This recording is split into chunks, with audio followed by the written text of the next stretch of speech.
জয় গুরু। ভাগবত প্রথম স্কন্দ তৃতীয় অধ্যায়। এই তৃতীয় অধ্যায়ের শিরোনাম শ্রীকৃষ্ণ হচ্ছেন সমস্ত অবতারের উৎস, অর্থাৎ পরমেশ্বর ভগবান শ্রীকৃষ্ণ আমাদের এই পৃথিবীতে বিশেষ কোনো কার্য সম্পাদন করার জন্য এক এক অবতারে প্রকাশিত হন। যেমন শ্রীরাম অবতার, বরাহ অর্থাৎ শুকর রূপের অবতার, মৎস্য অবতার, বিষ্ণু অবতার ইত্যাদি অবতার। এইসব অবতার রূপ ভগবান শ্রীকৃষ্ণের ভিতর থেকে প্রকাশিত হয়েছেন। সেজন্য শ্রীকৃষ্ণই হচ্ছেন সমস্ত অবতারের উৎস। শ্লোক ৭।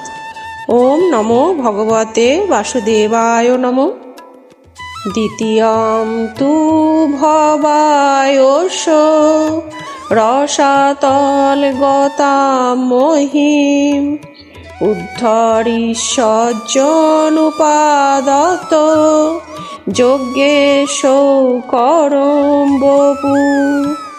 অনুবাদ: এই পৃথিবী যখন রসাতলে পতিত হয়েছিল, তখন এই বিশ্বের মঙ্গলের জন্য পৃথিবীকে উদ্ধার করতে ইচ্ছুক হয়ে সমস্ত যজ্ঞের পরম ভোক্তা যজ্ঞেশ্বর বিষ্ণু দ্বিতীয় অবতারে বরাহ রূপ ধারণ করেছিলেন। এখানে রসাতল বলতে পৃথিবীতে আমরা যেখানে বাস করি সেটি ভূলোক। এই ভূলোকের উপর দিকে 6টি লোক আছে আর নিচের দিকে 7টি তল আছে। এই 7টি তলের মধ্যে 6 নম্বর তলটি হলো রসাতল। তাৎপর্য: এখানে দেখানো হয়েছে যে শাস্ত্রে পরমেশ্বর ভগবানের প্রতিটি অবতারের বিশেষ বিশেষ কার্যকলাপেরও উল্লেখ থাকে। কোনো বিশেষ উদ্দেশ্য ব্যতীত ভগবান কখনো অবতরণ করেন না এবং তার সেই কার্যকলাপ সর্বদাই অসাধারণ। কোনো জীবের পক্ষে সেই ধরনের কার্যকলাপ সম্পাদন করা সম্পূর্ণ অসম্ভব। বরাহ অবতারের উদ্দেশ্য ছিল রসাতল থেকে পৃথিবীকে উদ্ধার করা। নোংরা জায়গা থেকে কোনো কিছু তোলা শূকরের কাজ এবং সর্বশক্তিমান পরমেশ্বর ভগবান অদ্ভুত এই লীলা অসুরদের দেখিয়েছিলেন, যারা সেই নোংরা জায়গায় পৃথিবীকে লুকিয়ে রেখেছিল।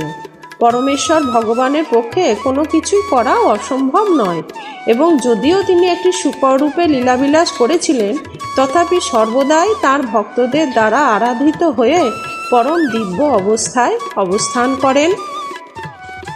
জয় ভাগবত। প্রিয় শ্রোতাগণ, শ্রী ভগবানকে জানতে, বুঝতে এবং এই ভাগবত পাঠ শুনতে আপনারা অবশ্যই এই ছোট্ট চ্যানেলটিকে একটি ছোট্ট লাইক ও সাবস্ক্রাইব করে দেবেন, আর আপনজনের মধ্যেই একটু শেয়ার করে দেবেন। কেমন? নমস্কার। হরে কৃষ্ণ।